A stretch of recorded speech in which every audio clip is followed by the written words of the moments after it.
How's it to you, my family? Welcome to yet another episode of our weekly videos. And today's video has got me excited because we're going to be talking about the Philips in-ear true wireless headphones. And this is the TAT1235 from their 1000 series.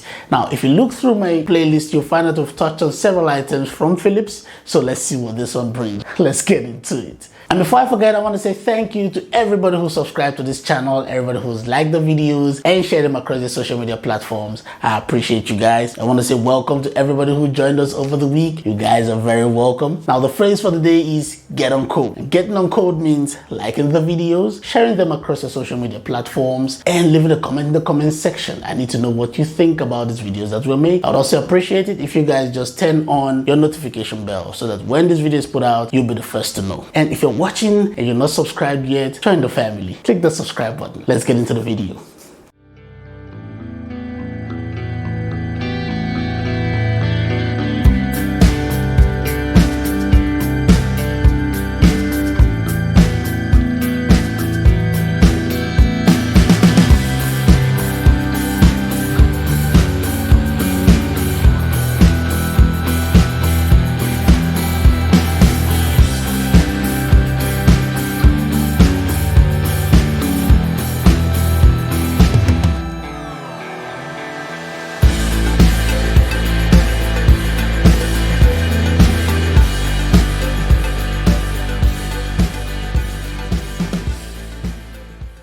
This is the Philips in-ear true wireless headphones, the TAT1235 of the 1000 series. Now, we have done a few Philips products on this channel. You can check the playlist to find them out.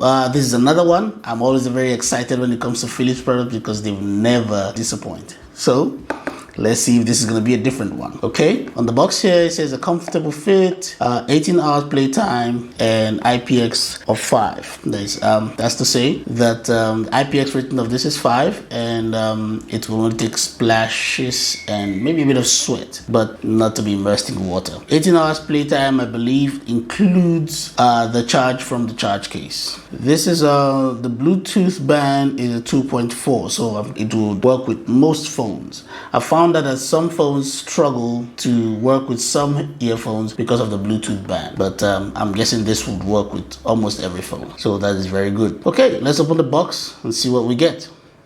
After opening the box, this is what you get. The Philips charging case with the earbuds in there, a charge cable, USB Type-C, and extra ear tips. Now, these are not our concern today, so we're gonna just put them aside. This is the focus of our attention right here. The Philips TAT1235 in-ear headphones. This is cool. I see they're maintaining the same shape for the charging case for the whole Philips 1000 series, so this is cool. This cannot wireless charge, so cool. On touching the case, it feels a little bit plasticky. It's not like the others. I don't know. It's I don't know. Something about it feels different to the touch. It doesn't feel as I don't know. It just feels really plasticky, but I suppose it works. So that's what's important.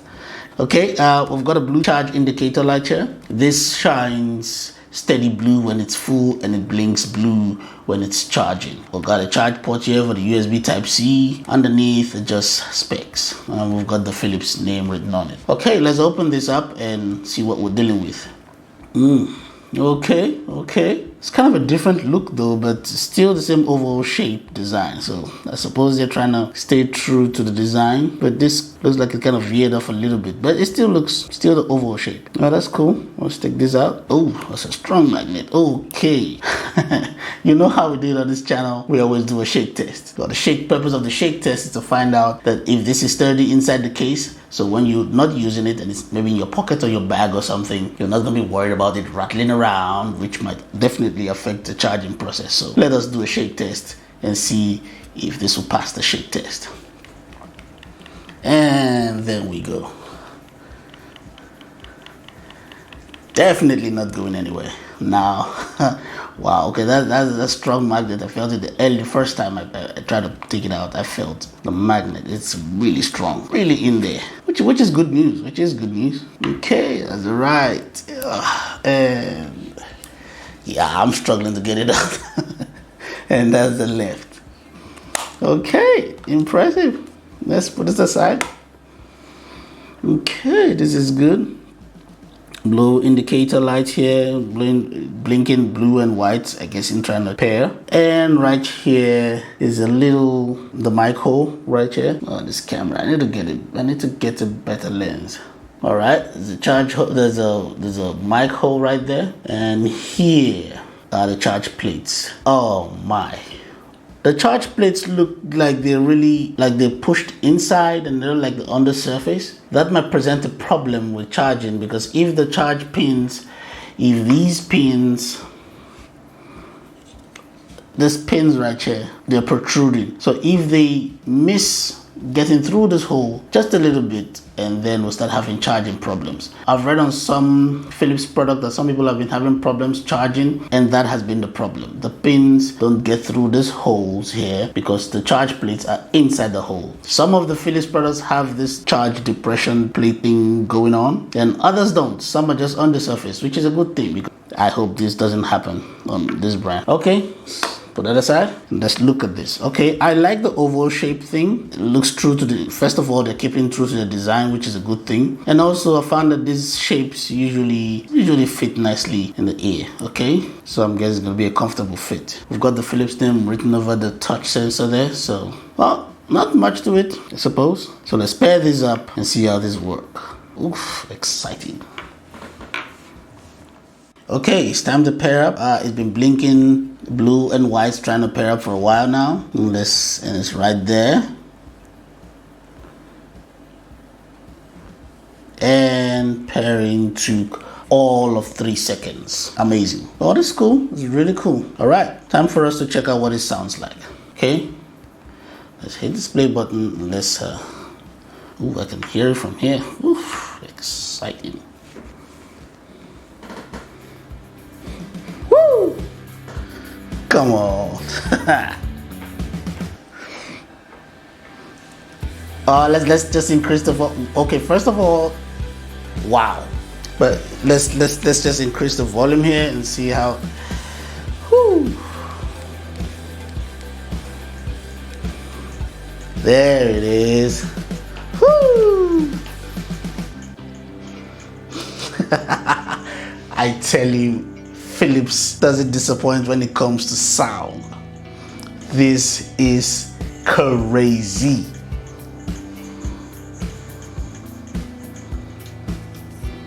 Woo! The sound is crazy. That crisp sound, clear. Very, very, very, very, very impressive. All right, guys. I don't know what to say.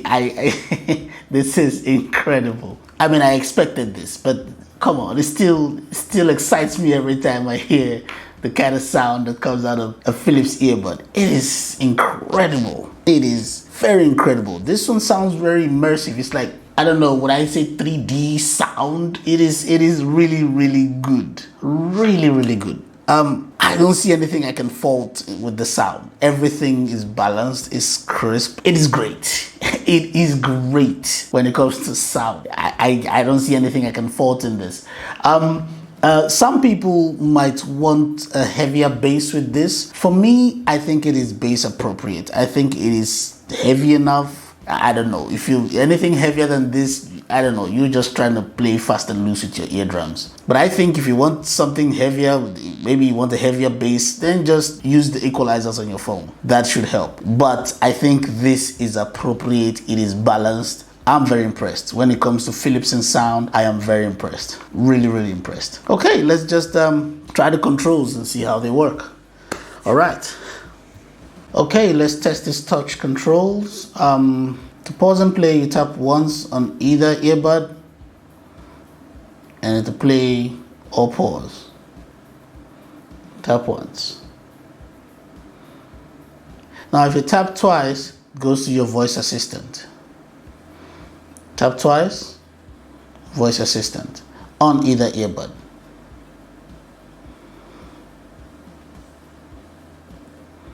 Okay, now if you're on a call and you want to cut the call, you tap once on the left would cut the call, and ones on the right will cut the call too if you're on a call. If you want to increase the volume, you just have to do it on your phone. There are no touch controls to work the volume. So if you want to increase the volume or decrease the volume, you'd have to do it from your phone. Now, if you want to go to the next song, you just long press for 2 seconds and it goes to the next song on the right earbud. Long press on the right earbud for 2 seconds and it goes to the next song. If you want to go to the previous song, you long press on the left earbud for 2 seconds and you go to the previous song. Long press for 2 seconds on the left earbud and you go to the previous song.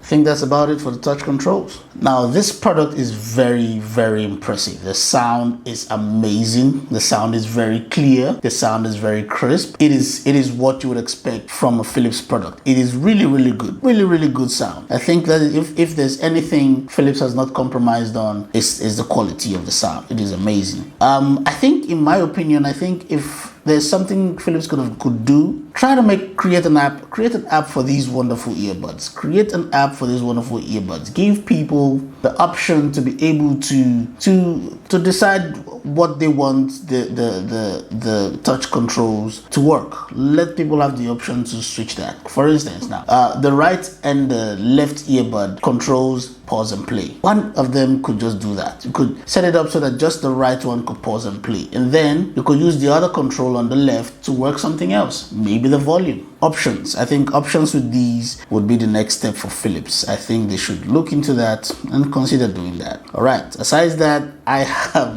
zero complaints about this earbud. This is awesome. Now, I'm going to use these earbuds. I'll use for about a week, and then I'll let you know what my observations are, because right now we're just looking at it from the surface. These are just surface trials to see if things are working the way they're supposed to. After about a week, I'll give you my observations from using these earbuds. But for now, these are awesome.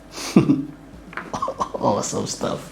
So after using this for 2 weeks, these are my observations. 1, the charge pins. When you're placing the earbuds back in the case, make sure that you just put it in carefully so that the charge pins actually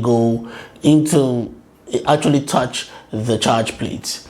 If it doesn't do that, you might not get you will not get a charge on your earbuds. Now, the charge plates are a little bit depressed into the earbuds, so that's why I say try to make sure that you put it in carefully so contact happens. Now, a few of Philips products have got this problem. Philips, I hope you're listening, fix it. Well, the range was 10 meters. Connectivity was perfect, did not fall off. Now, the charge time for the earbud is 2 hours, not 1.5 hours. The music time, if you're listening constantly with a high volume, it will take you 6 hours to deplete the power on the earbuds. The charge time for the case is 2 hours. When you're putting this on, make sure that the mic is facing the direction of your mouth. It's really going to help with your phone calls. And also with the phone calls, I'll give it an 8 out of 10 for the call quality. It was good. It was very good. Now, nothing is perfect. Sometimes your network carrier might be the problem, but I'm still giving this an 8 out of 10. These are my observations. Thank you for watching the videos to the end. Remember to like the videos, share them across your social media platforms. If you're watching this for the first time and you're not subscribed yet, click on the subscribe button. Also, click on the notification bell so that you get notified every time a video is put out. Leave a comment in the comment section. I need to know what you're thinking about these videos. We're still doing recommendation videos. So if there's something you'd like to see on this channel, send me an email or leave it in the comment section. Until next time, take care.